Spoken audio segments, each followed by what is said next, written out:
Welcome everyone to our interview with Sonny and Dale at the Cycling With Summit, which is a celebration of cyclists from all walks of life who are breaking down barriers.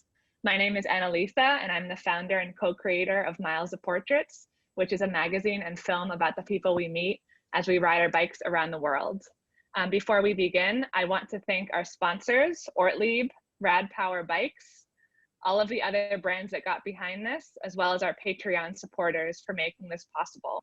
I met Sonny at a Warmshowers in Colorado, and this was a really special Warmshowers that I remember, where we stayed at a farm owned by this woman named Jillian.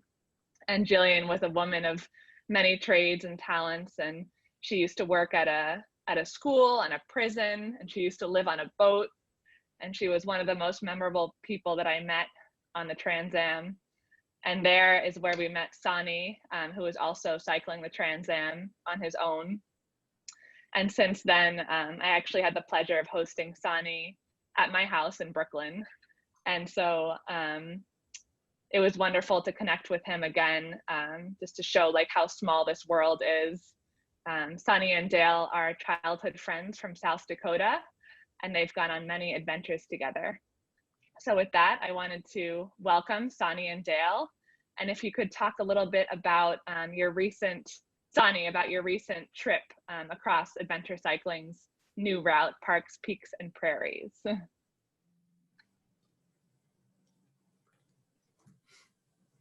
This is Sonny, and I was supposed to have 3 cyclists. Dale had to work, so he didn't come, and then Howard had neck issues. So I ended up starting on my own from Chamberlain, South Dakota. Usually I start in Minneapolis, Minnesota, but went straight to Yellowstone from Chamberlain, a day down to Grand Tetons as well, but 800 miles all alone, which was quite enjoyable. I experienced 100 degrees to 16 degrees.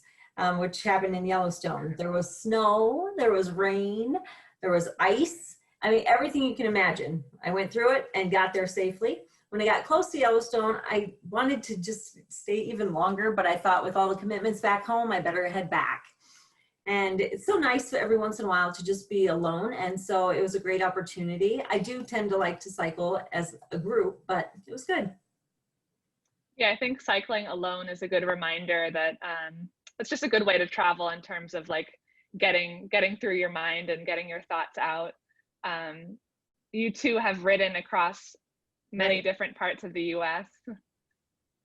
And I was wondering what your favorite trip was.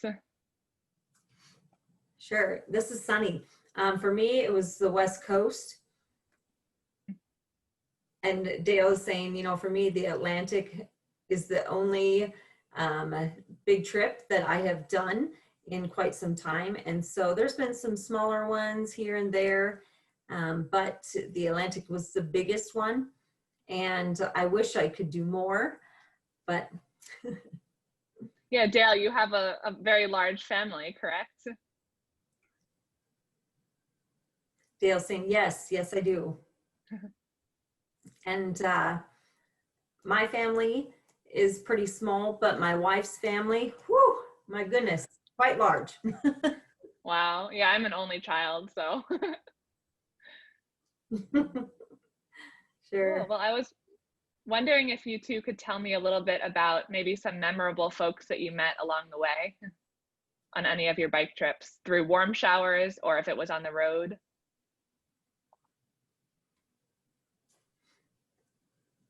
Dale, Sonny, okay, Dale saying sure.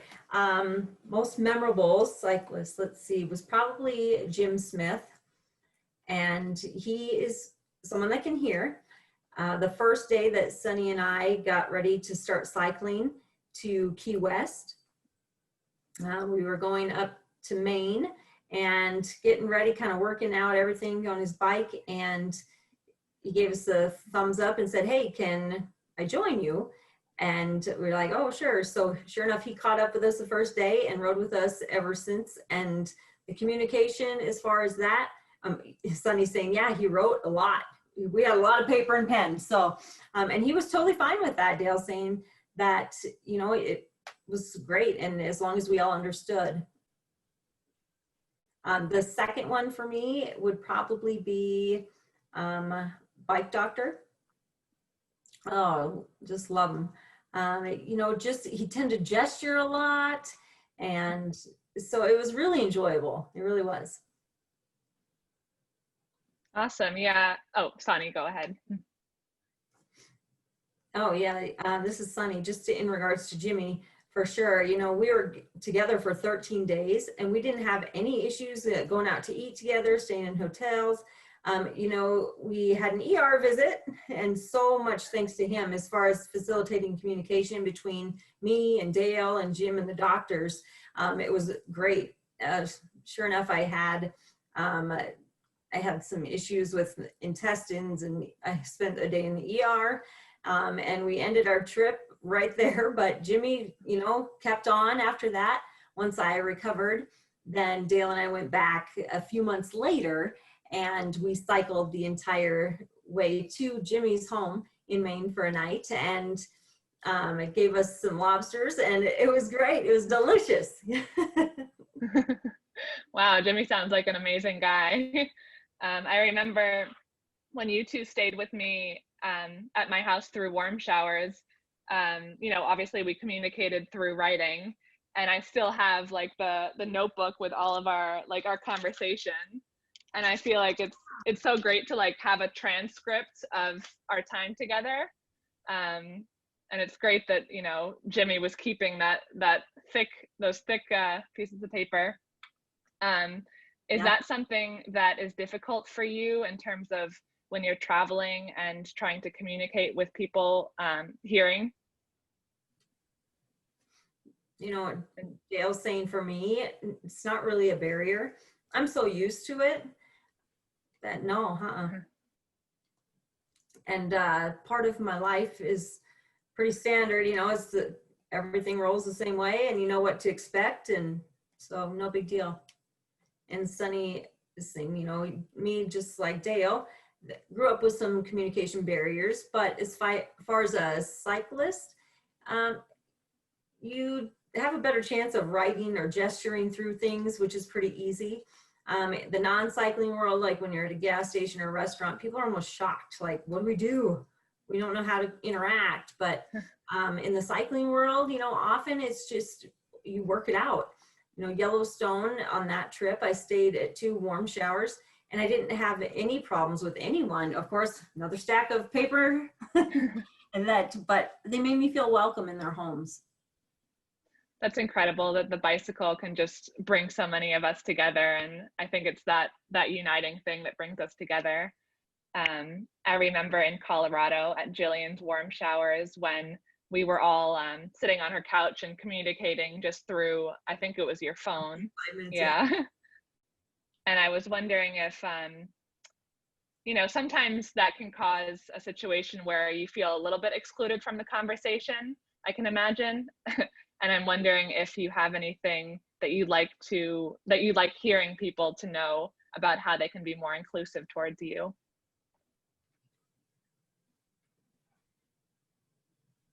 This is Sonny. Honestly, you know, just be yourself. Don't be afraid of deaf people. You know, I can't speak and hear, that's it. So I write, I gesture, I use my phone to text, an iPad. Just be creative. Blackboards are fine. And Dale's saying, you know, I feel that people that can hear, they tend to be like a deer in headlights once they find out that you can't hear. And so just relax and don't worry about it. Sometimes I wonder, when they see the hand movements, they just think, oh my gosh, I have to know how to sign, which they don't. And sometimes the signing can be like just gestural, like biking. You can see that, right? And typically it's easy to understand and it works. Yeah, and nowadays. Yeah, like he says, just be open-minded. I feel like nowadays there's also so many ways that we can communicate, you know, through Zoom, through like writing or on our phones. Sonny, I was wondering if you could tell us a little, oh, go ahead. Oh, and voice to text works as well. That's a great technology for those that can speak. Of course, I have to text back to them, but yeah, but you speak right into it and the text comes right through on the screen. I didn't even consider that you could do that too. Mm-hmm. So Sonny, I was wondering if you could tell us, and Dale, if you could tell us about your childhood, because I know that you started out going to a hearing school and then you eventually transitioned to going to a school for the deaf, and how that transition was and what your childhood was like. I grew up in South Dakota, born and raised deaf. At the age of 2, I had a high fever and went to public school, which was fine. The only problem was there wasn't interpreters at that time and I didn't know sign. So there was a staff from the School for the Deaf that was sent to my parents' home to teach me sign language. And so after a year or 2, I was able to pick up some sign language, and then that's when I transferred over to the School for the Deaf. 1 year before I met Dale, I knew some sign and started at the School for the Deaf and graduated from there. So, but that's where we met. And what about you, Dale? Well, I was born hearing, and then 16, 18 months old, I had an ear infection and didn't think much of it. My parents were given an antibiotic to give me, and the side effect of that medication actually tore up and damaged my audio nerve. And so ever since then, I have been learning sign language and went to the School for the Deaf until, I'm trying to think, what was it? I went into the mainstream public school for about half days for the last, I gotta think, would have been 9th through 11th grade. And then my senior year, I actually went to Sturgis High School. I was there in the mainstream setting until I graduated in 96. And Sonny has been my friend ever since. We met at the School for the Deaf in Sioux Falls. And so he's the one that got me into the cycling world. That's amazing. I think it's so powerful that you've been friends for that long and you've gone on so many trips together. I'm wondering if you can talk about different ways that your vision is heightened because you're deaf. I remember, Sonny, you were writing to me a while ago that like there's some upsides too, because when you're camping, for example, you don't hear the like scary sounds that could be a bear or things like that wake up people in the middle of the night. So if you can share any upsides that there are, or ways that your vision is heightened. Sure, this is Sonny.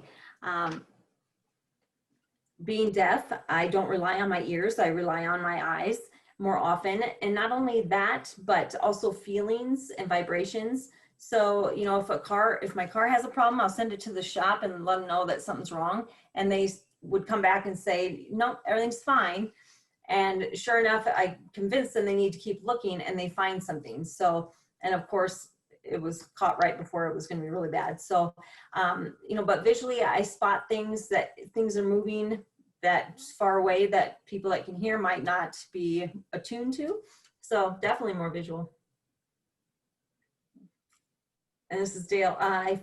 With that increase in visual awareness, you're able to analyze a situation even more so before it even happens.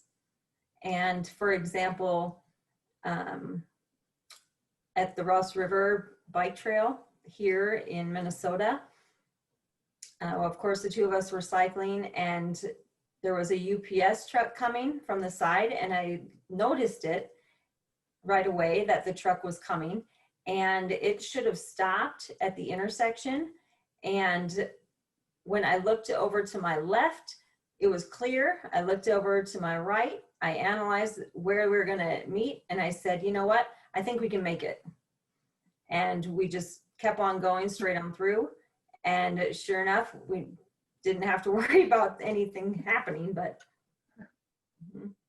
so it's just something that we're always able to see everything and are more attuned to that. This is Sonny. Also, while driving and chatting, you know, we're constantly looking back and forth a lot between our person we're talking to in the car with sign language and also what's going on around us. And maybe there's something, you know, of course, like my dad, I try to talk to him at the same time while he's driving, and he can't look away for more than a second or two without freaking out. So, but deaf people just are used to that. They can have a conversation and sign and drive at the same time. And Dale's saying, yeah, you know, when I'm chatting or watching TV or at work, I'm always paying attention to everything that happens in my peripheral. And so if I see someone moving, I always look, and if someone comes over from the side, I can see what's happening, and I'm always on alert, always.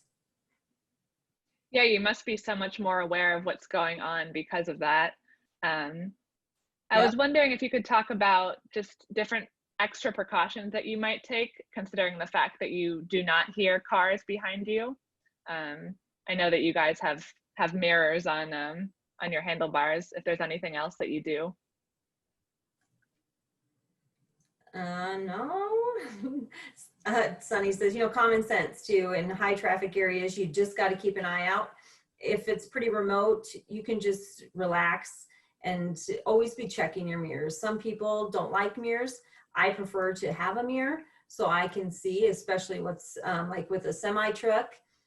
You know, I couldn't identify a motorcycle, and sure enough, those always scare me as they go by, and it's very loud. So it's nice to be able to see that coming.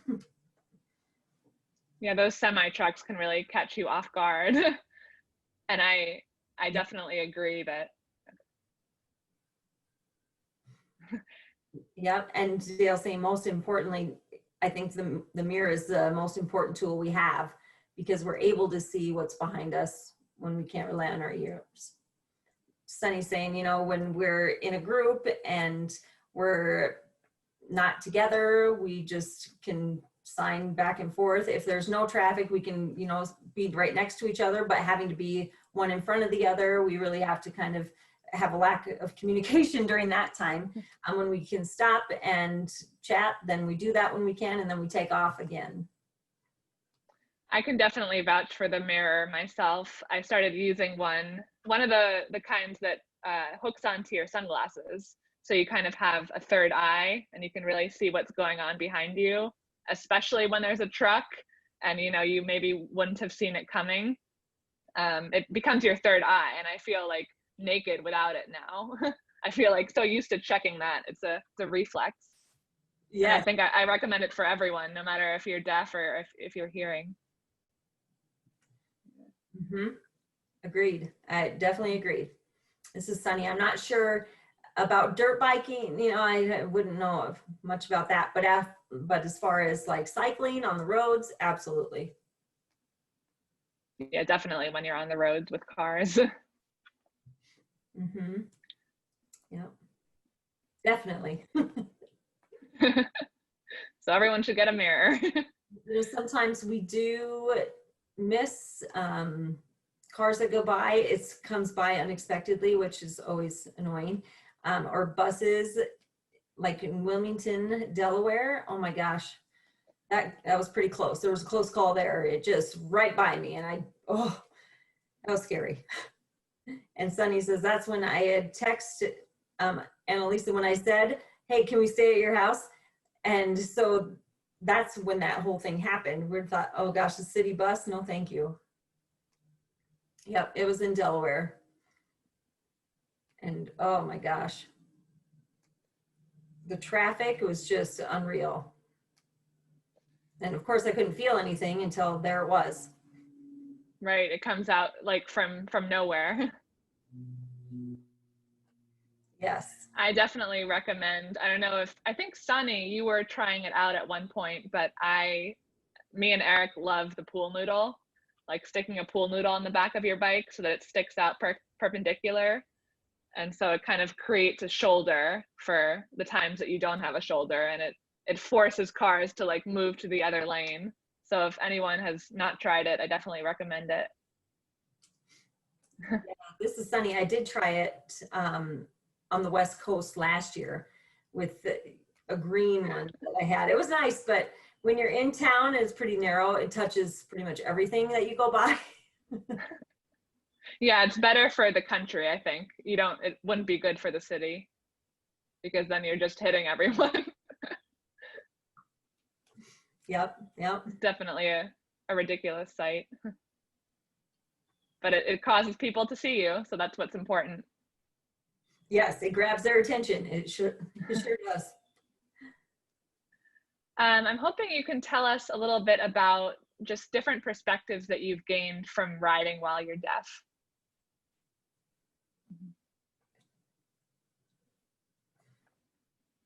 Dale, do you want to share? Or Sonny, you go. Okay. You know, riding bike is just a passion of mine since high school. And it's just an escape for me, kind of therapeutic. And I'm not worried about closed captioning, interpreters, all of this stuff. I'm just open and out in the middle of nowhere. I can see everything. You know, I can't hear, but I see everything around me. And there's no other person around, you know, you just kind of have your own time. You get to where you're going as soon as you get there. And so, yeah. It's beautiful. It's just you and the road. It's much simpler than real life. Exactly right. Yes. And Dale says, that's how I feel about cycling for sure. Beautiful. Of course, now with coronavirus, since March, I rode from Florida to California. Well, I was supposed to, but canceled because of coronavirus. And I was looking forward to Texas and all that because I thought it'd be open and just great. But Florida to LA, oh my gosh, there's so much traffic in those places. So unfortunately, I couldn't make the trip, but someday I will do it. I will definitely do it. Just be out in the open. It'd be great. Someday, yeah. I remember you were saying that you were planning to do it this year. Guess we'll figure it out later. Yep. So Dale, I know that you were involved in a car accident a few years ago that you were telling me about, where you almost lost your arm. And I was wondering if you could share with us kind of what impact that has had on your life and with your cycling trips.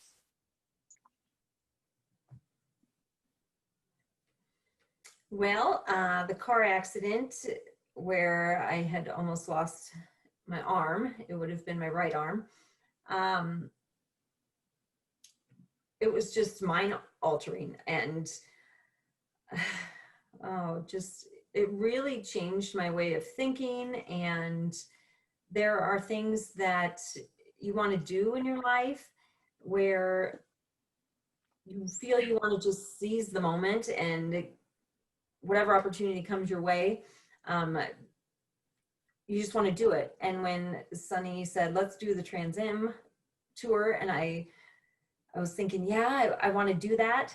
And do I want to, the crazy guy on the bike website, you know, I was looking and I'm like, oh my gosh, maybe I do want to do that. You know, Sonny and I had talked about doing this in high school. We were kind of all talk at that time, but you know, we want to travel around South Dakota. We want to ride through the whole, like all the 50 states. And so when I saw that, it was really inspiring just to, you know what, go ahead and do the Atlantic coast. And it was quite enjoyable. It really was. Well, yeah, I have a similar way of thinking after my mother died a few years ago. It's like, it sounds cliche, but we don't know how long our life is. So should do what we love now.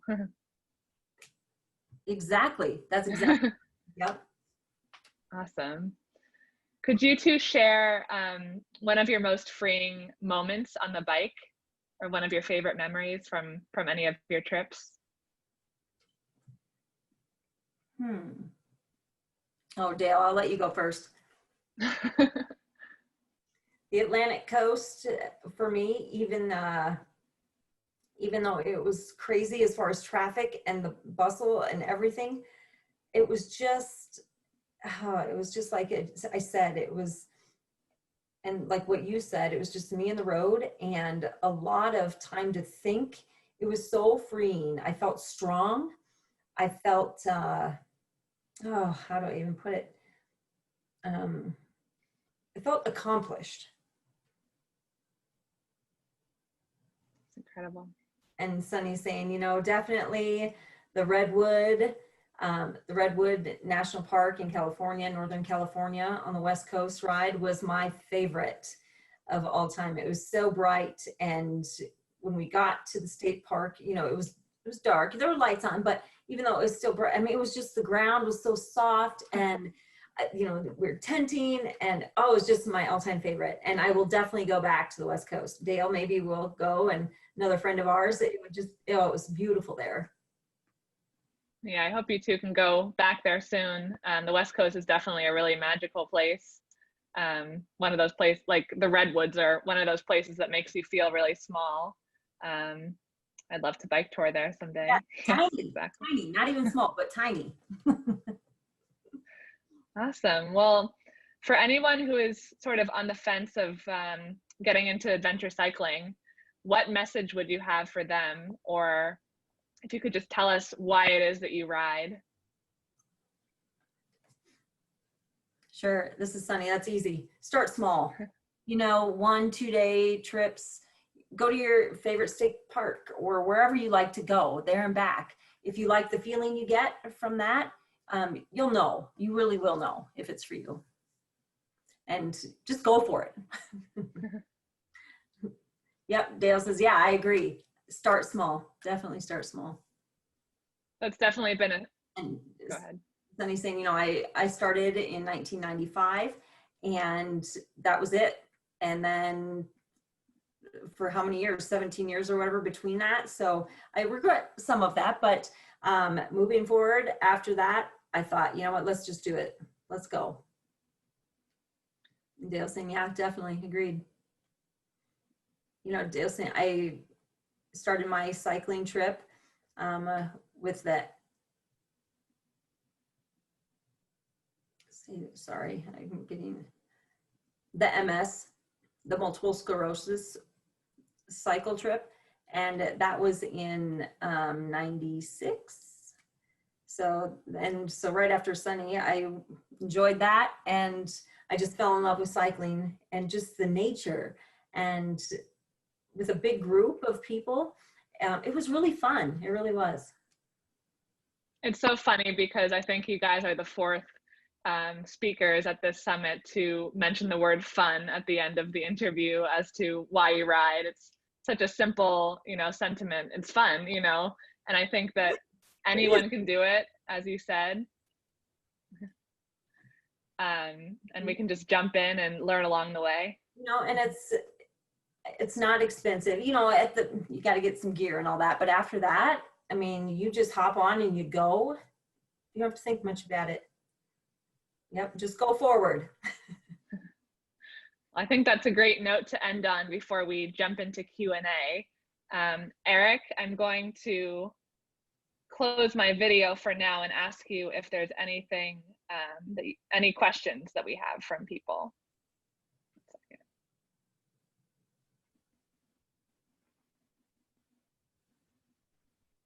Hello.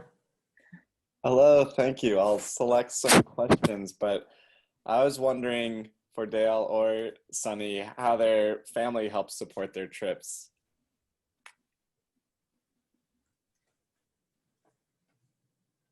And this is Sonny. You know, supported, yeah, I would say, they just say, keep going, don't give up. So that's huge. They read my stories online. And of course, both my children, when they were little, they missed me a lot when I was gone. Now that they're older and in their teenage years, they kind of feel like, whatever, okay, go. But now that they're in high school, maybe they changed their mind, but they just kind of were like, whatever. So I took advantage of that as much as I could for as long as I could. Now, Dale, he's got a different story. Yeah, definitely. So, you know, my family, my kids, I'm fortunate enough that they're supportive. My wife is supportive, as well as the family. They're always cheering me on. Now, how I incorporate my kids in that is I have a map. And so after I finished off on a day, they put a pin in there. And so throughout my trip, they feel like they're involved and they kind of are on the trip with me. So it's a fun part that they can be a part of. And so far they've been very, very supportive. Some may think I'm crazy, but that's okay. Tracy was wondering if you guys search out the deaf community in any way. I know that Annalisa and I, with both of us having type 1 diabetes, that community definitely supports us. So I was wondering if you've experienced that in any way. You know, yes and no, I guess. When in 2017, I went on a bike tour. Towards the end of my tour, I had to stop due to heat stroke in Missouri. And there was a deaf gentleman, who reached out and said, "Don't give up, don't give up." And so eventually we met in person and kind of talked through everything and did a bike trip together that next year.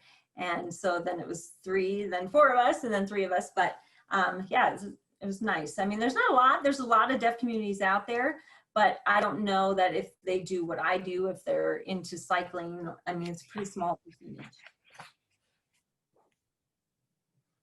And Dale's saying, when I ride, I don't seek out the deaf community to reach out and see if I can meet with them. I just want to enjoy my time on the bike. And so it's not a huge point for me. I was wondering if Annalise and I just came back from India this year, if either have taken any international trips or have thought about any international trips.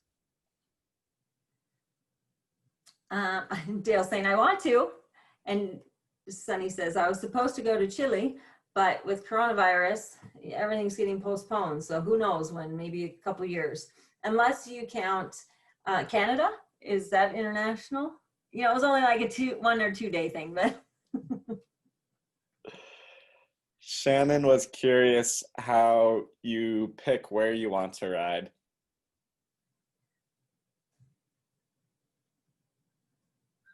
Yeah, depends. I guess whatever. And Sonny said, you know, the first tour, I just followed what was popular. You know, the Trans Am one was pretty popular. After that, you know, I just kind of thought, well, let's go here, or let's do this. And as I read more online with a crazy guy on a bike, he gave me ideas on where to go. And so I'd mull things over and prioritize based on location and cost on where to stay along the way. Anything further out is definitely going to cost more. So as I could budget, I just went where I could. And Dale saying, you know, with, I had told Sonny that the Atlantic coast would be the one and only bike tour that I would do. And that was it. And I thought that was good enough and I could check it off my bucket list.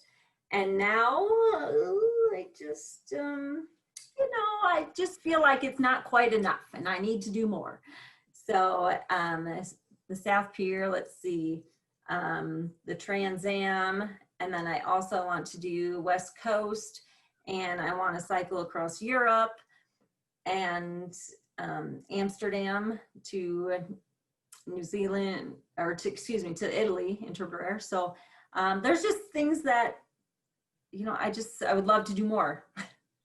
And Sonny's saying my biggest bucket list item would probably be in 2025 or 2030 would be to fly to Alaska and then ride to the tip of America. So I don't know, it'd be a long time on the road and I need to save and plan for sure, but that's something I'm looking forward to.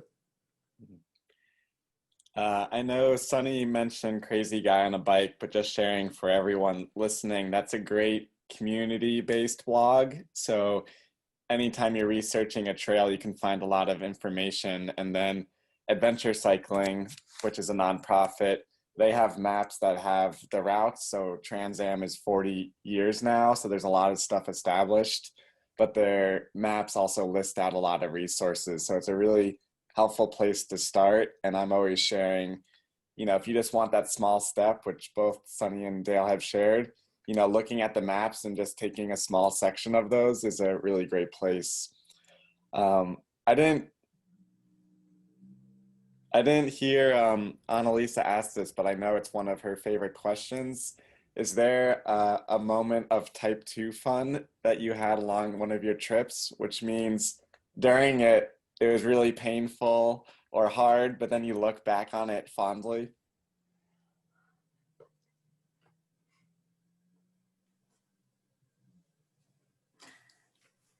Go ahead, Dale. Go ahead. No, you go ahead. Okay. This is Sonny. Yeah, there's been so many. For example, when was it? 2017, when I went the Hoosier Pass in Colorado, and I was crabby. I was sweating. I was tired going all the way up there. And at that time, I was a little overweight, just slightly overweight. And so I grinned and bared it, got to the top and felt really good and thought I'm going to get down to the bottom and where I would stay for the night. And looking back, I thought, I'd go again. I'd do it again and again and again until I was completely fed up. And now I just feel like it's not that big a deal. So yes, at the time I was crabby. I knew it was awful and it felt awful, but looking back, I'm glad I did it. And I think, even with the last one, I kind of get crabby and whatever, but looking back, I tend to laugh about it. And Dale's saying, for me, trying to think. Actually, it really wasn't painful, but it was more of a shocking moment, something that's never really happened to me before. Just seeing it, and Sonny on the Outer Bank. There was a ferry, and Sonny had said to me, hey, well, there was a friend of mine that lost his grandmother, and it was very sad. And I had never really had that experience before on what to do. I did the best that I could to comfort my friend as much as I could. And the next day, I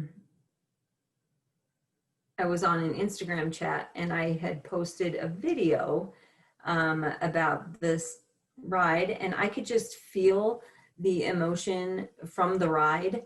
And as I filmed it and biked, and Sonny looked over and he gave me the hang loose sign, and just knew that, it was so impactful for me to just be riding and providing that comfort and so forth. Yep, from that moment, sure. Mm-hmm. Yep, and you just know that life goes on, and you just keep cycling. You have to keep very optimistic and keep trucking. Maureen was wondering if there's any hearing people who are learning to sign that you've met, or maybe I'll extend that and say, could you teach us all just how to say hello? Hello. There it is. Hello. Mm-hmm. I have met a few on the Warmshowers, and they know some basic sign. And so I do enjoy chatting with them. It's not like they are fluent in my language, but yeah. And Dale's saying, as far as anyone that's still learning or picking up on it, I think in Maine, there was a young gal that worked at the gas station that could sign a little bit. And there was another one in Georgia, northern Georgia, just right by Florida State. There was a young boy there that knew sign because his parents were deaf. And what was it? There's some others that had grandparents that were deaf. So it is nice to meet those that know a little bit of sign. So which is cool. And Sonny says, it's always just awesome to see that someone does know sign, and I get my communication fix and on we go. I was curious, as we work on just including many others, and I know this is something Sonny and I have talked about, but we have Ortlieb and Rad Power Bikes and our other sponsors, along with the work that Annalisa and I have done to put on this summit, but talking about or communicating a talk about like video or Instagram or marketing in general. Is there something that you all could recommend that you wish those brands could just be aware of, so you feel welcome in the community or the deaf? This is Sonny. As far as me, I love to see just any brand out there. If there's a video advertisement, doesn't matter for what, but I like to see the closed captioning there. That's huge. If there isn't any, then okay. As far as interviews and all that, making sure they're closed caption. I'd prefer to have an interpreter, but you know what? I feel like that's some equal access to communication. But YouTube and all that, and when they put out different things for people's brands, I don't know. I could buy their product if I knew more about it, but without the closed captioning or access to that, I don't know. So, and Dale's just saying, or have a deaf person involved in the advertisement. That would help too. And know that they do support the deaf community.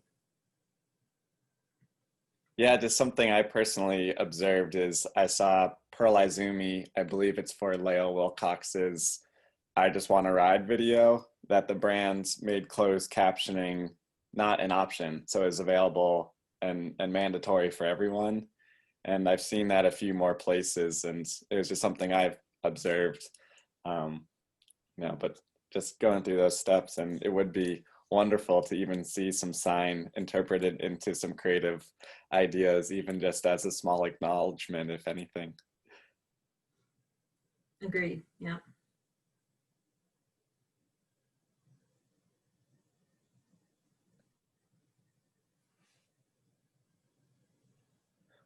Well, beautiful. I think the last question I had on the more fun side was, do you have a favorite luxury item you like to bring, or have you had a favorite meal?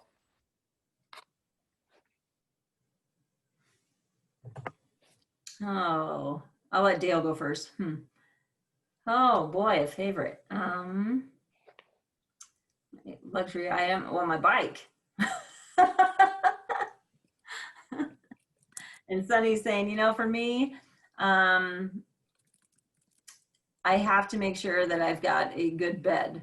It's got to be big, not small, but pretty big that I can lay on to make it feel like home after an all day of cycling. That's definitely a must. So we've closed out each interview asking the speakers and just in their own way why they ride.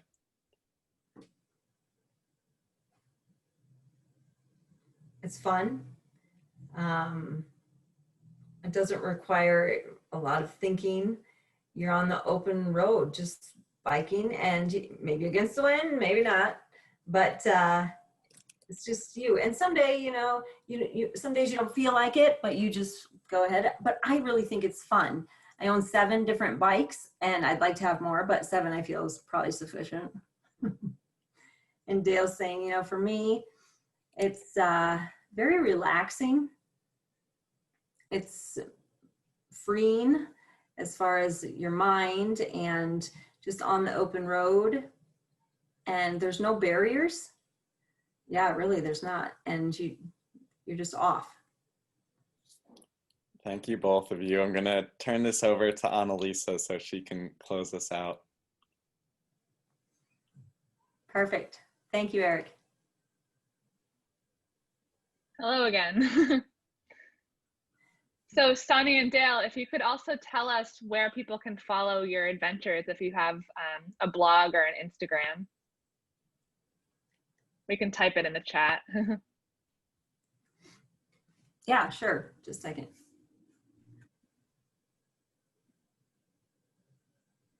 Oh, there's mine. Sonny says. And Dale says, I have Instagram, and I'm trying to keep it cycling focused. I have a Facebook page.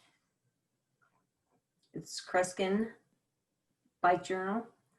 And then there's also a website that's Dale McCrae 2 at WordPress.com. So there's those. So have at it.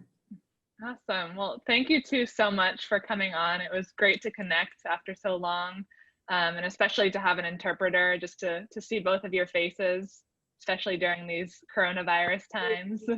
So, you know, I truly appreciate it. Thank you both. I wanted to thank you all for watching. This was actually our last interview at the Cycling With Summit.